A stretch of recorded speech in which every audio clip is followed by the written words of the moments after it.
Subscribe now and press the bell icon.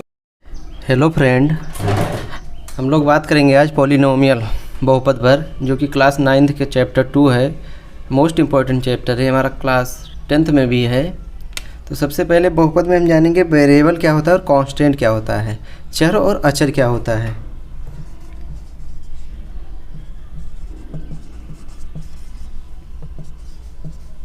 चर और अचर, कांस्टेंट। वेरिएबल क्या होता है जिसे हम अपनी स्वेच्छा के अनुसार कोई भी वैल्यू रख सकते हैं, जैसे इसे प्रदर्शित करते हैं x, y, z, और किसी से भी a, b, c, d, किसी से भी आप प्रदर्शित कर सकते हैं। अचर पद क्या होता है, कांस्टेंट टर्म क्या होता है, जिसका मान फिक्स होता है, कभी बदले ना, जैसे 2 हो गया, 4 हो गया, 3 हो गया, 6 हो गया, 1 हो गया, ये हमारी क्या है, कांस्टेंट टर्म। तो सबसे पहले क्या जानेंगे, वेरिएबल क्या होता है। वेरिएबल वो होता है जो अपनी स्वेच्छा के अनुसार कोई भी मान ले सकते हैं, उसे वेरिएबल कहते हैं। और अचर क्या होता है, जिसका मान फिक्स होता है, उसे क्या कहते हैं, अचर। बहुपद क्या होता है आप जानेंगे, उससे पहले हम जानेंगे टर्म क्या होती है। जैसे लिखा हुआ है हमारा x + 1, इसमें आपसे पूछ लिया जाए कितने टर्म हैं, पद, तो एक पद और एक दूसरा पद, इसमें कितने पद हैं, 2 पद हैं।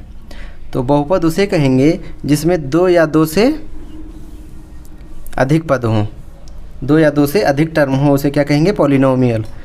तो ये पहली कंडीशन है। दूसरी कंडीशन क्या है हमारी बहुपद के लिए, कि अगर कोई भी एक्सप्रेशन लिखा हुआ है, मान लीजिए लिखा हुआ है x³ + 5x + 3, इसमें हमारे कितने पद हैं, 3 पद हैं, 3 टर्म हैं। कितने हैं, 3 टर्म। ये हमारा बहुपद है कि नहीं, पहला कंडीशन होना चाहिए कि 2 या 2 से अधिक पद हो, जिसे हम बहुपद कहेंगे। जिसमें एक पद हो जिसे एक पदी कहेंगे, जिसमें 2 पद हो उसे 2 घात बहुपद कहेंगे, जिसमें 3 है उसे क्या कहेंगे, 3 घात बहुपद। तो यहाँ पर x³ + 5x + 3 बहुपद होने का दूसरा कंडीशन है हमारा, कि हमेशा डिग्री इसका होल नंबर होना चाहिए। प्रत्येक टर्म में डिग्री कैसा होना चाहिए, होल नंबर होना चाहिए। कैसा होना चाहिए, डिग्री होल नंबर। और कहाँ पर होना चाहिए, प्रत्येक टर्म में। जैसे इसमें हमारा होल नंबर है डिग्री, इसमें भी होल नंबर है और इसमें भी है। दूसरी चीज़, कांस्टेंट टर्म का डिग्री हमेशा, डिग्री मतलब मीन्स घात, हमेशा कितना होता है, 0, 0। कांस्टेंट टर्म का हमेशा डिग्री कितना होता है, 0 होता है। तो आप इसे क्वाड्रेटिक पॉलिनोमियल कहेंगे कि नहीं। पहले टर्म में देखिए, ये हमारा होल नंबर है, पहले टर्म में हमारा डिग्री कितना है, 3, दूसरे टर्म में डिग्री कितना है, 1, तीसरा टर्म क्या है हमारा, कांस्टेंट टर्म। कांस्टेंट टर्म का डिग्री कितना होता है, 0। 0 क्या है, हमारा होल नंबर है, इसलिए हमारा यह पॉलिनोमियल होगा। एक एक्सेप्शन है,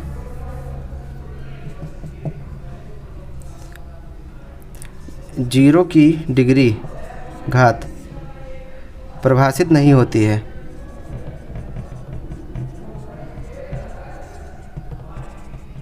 ये क्या होता है, नॉट डिफाइंड होता है। नोट कर लीजिए, 0 की डिग्री नॉट डिफाइंड होती है।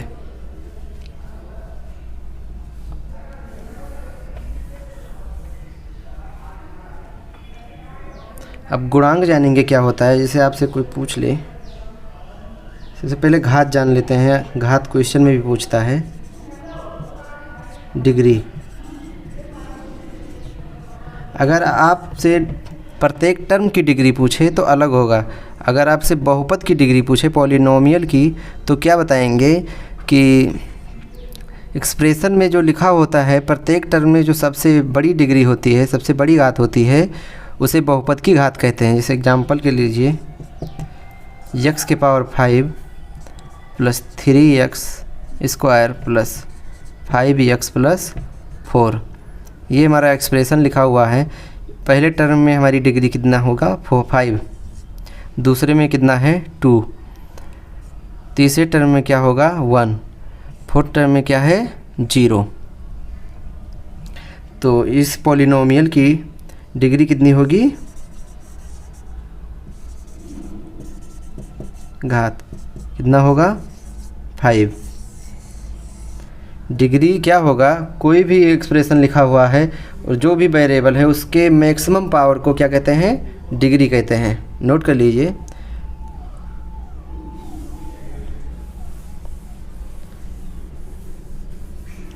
घात एक बार दोबारा सुन लीजिए। कोई भी एक्सप्रेशन लिखा हुआ है, वेरिएबल के मैक्सिमम घात को क्या कहते हैं, उस बहुपद की घात कहते हैं। बात करेंगे अब एक्सरसाइज 2.1। पहला क्वेश्चन है हमारा, बताना है आपको कौन कौन बहुपद है, पॉलिनोमियल है। पहला है हमारा 4x² - 3x + 7। दूसरा है हमारा y² + √2। तीसरा है क्वेश्चन हमारा 3√t t√2। बहुपद होने के लिए क्या बताए थे कि प्रत्येक टर्म में डिग्री हमारी होल नंबर होनी चाहिए।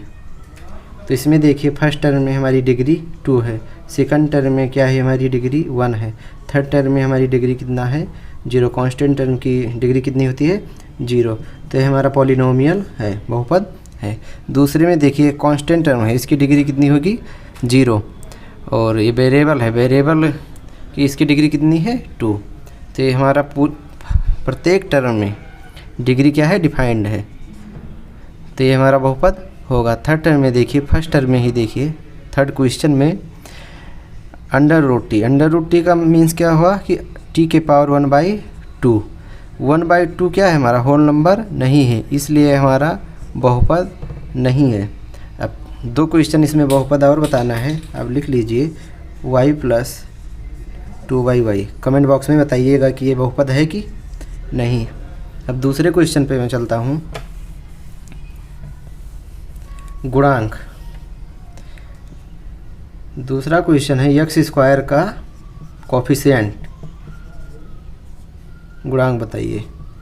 पहला है 2 + x² + x। दूसरा इसमें है 2 - x² + x³। तीसरा क्या है π/2 x² + x। देखिए गुणांक क्या होता है, मान लीजिए कोई एक्सप्रेशन लिखा हुआ है x² + 5x + 6। आपसे बोल दिया जाए x का गुणांक फाइंड करिए, तो आप जिसका भी बोले उसको पकड़ लीजिए पहले। तो x को आप पकड़ लिए, तो x के आगे क्या है हमारा 5, तो ये हमारा क्या हो जाएगा गुणांक। तो इसी तरह इसमें x² का गुणांक पूछ रहा है, तो x² अगर कुछ भी नहीं लिखा तो उसके आगे क्या है 1। तो इसमें x² का गुणांक कितना हो जाएगा 1। इसमें क्या हो जाएगा, x² के आगे क्या है -1। इसमें क्या हो जाएगा, x² के आगे क्या है π/2। तो x² का गुणांक पहले क्वेश्चन में क्या होगा 1, दूसरे में क्या होगा -1, तीसरे में क्या होगा π/2। और अब चौथा लगाइएगा, कमेंट बॉक्स में बताइए √2x - 1। इसमें x² का गुणांक क्या है, कमेंट बॉक्स में बताइए। तीसरा क्वेश्चन है हमारा बहुपद की घात बताना है आपको। किसकी घात, बहुपद की घात। प्रत्येक टर्म की अलग घात होती है और बहुपद की घात अलग होती है। वेरिएबल में मैक्सिमम डिग्री जिसकी होती है उसे बहुपद की घात कहते हैं। पहला क्वेश्चन है हमारा 3rd नंबर का 5x³ + 4x² + 7x। एक क्वेश्चन में बता दे रहा हूँ और ख़ुद लगाइएगा।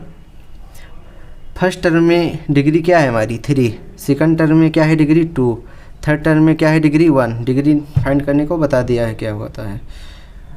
तो इसमें मैक्सिमम डिग्री क्या है हमारी प्रत्येक टर्म में 3। तो इस बहुपद की डिग्री कितनी हो जाएगी 3। दूसरा क्वेश्चन आप लगाइएगा 4 - y²। इसमें क्या होगा डिग्री 2 होगा। चलिए बता दे रहा हूँ। तीसरा है हमारा 5t माइनस √7। फर्स्ट टर्म में हमारी डिग्री कितना है 1। सेकंड टर्म में क्या है डिग्री 0। कांस्टेंट टर्म की डिग्री कितनी होती है 0। कांस्टेंट टर्म की घात कितनी होती है 0। तो इस बहुपद की घात कितनी हो जाएगी 1। नोट कर लीजिए।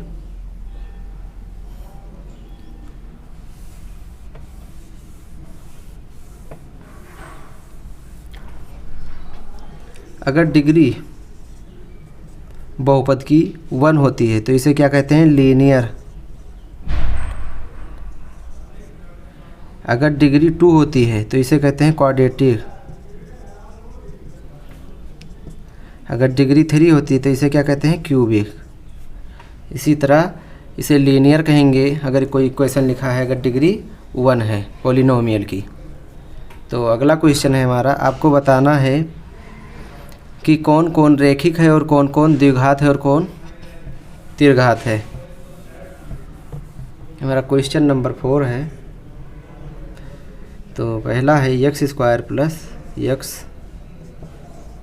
दूसरे में है x माइनस x³, तीसरा क्या है हमारा y प्लस y² प्लस 4, चौथा क्या है 1 प्लस x, पाँचवा क्या है 3t, फिर 6 नंबर क्या है r², फिर 7th नंबर क्या है हमारा 7x³।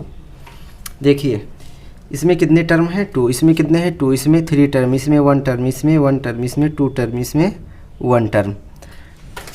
क्वेश्चन नंबर 5 में आपको बताना है कि बहुपद में रेखिक कौन है और कौन द्विघात है और कौन तीर्घात है। पहला हमारा है, पहले क्वेश्चन में इसमें कितने टर्म हैं 2 टर्म है। अगर फर्स्ट टर्म में आपसे डिग्री पूछी जाए तो कितनी होगी 2, सेकंड टर्म में डिग्री पूछी जाए तो कितनी है 1, और इस ओवरऑल इस बहुपद का अगर डिग्री पूछा जाए तो कितना है 2। अगर ऑलरेडी हम बता चुके हैं कि अगर डिग्री 2 आती है तो क्या होगी क्वाड्रेटिक इक्वेशन अर्थात द्विघात। फिर सेकंड देखिए इसमें क्या है, फर्स्ट टर्म में डिग्री कितनी है 1, सेकंड टर्म में डिग्री कितनी है 3। ओवरऑल इस बहुपद की अगर डिग्री पूछी जाए तो वेरिएबल के मैक्सिमम पावर जो होती है उसी को क्या कहते हैं डिग्री कहते हैं। तो इसकी डिग्री कितनी है 3, इस बहुपद की डिग्री कितनी है 3, तो यह क्या हो जाएगा क्यूबिक अर्थात तीर्घात। आप थर्ड क्वेश्चन लगाइएगा। फोर्थ देखिए इसमें केवल कितने हैं 1 टर्म है, इसकी घात कितनी है 1, इसकी घात कितनी है 1। तो घात अगर 1 होती है तो क्या होगा लीनियर। तो यह क्या है हमारा रेखिक है, और ये तो बता चुके हैं ऊपर क्वाड्रेटिक है। घात कितनी है 2, इसमें ये भी quadratic. Okay thank you. Subscribe now and press the bell icon.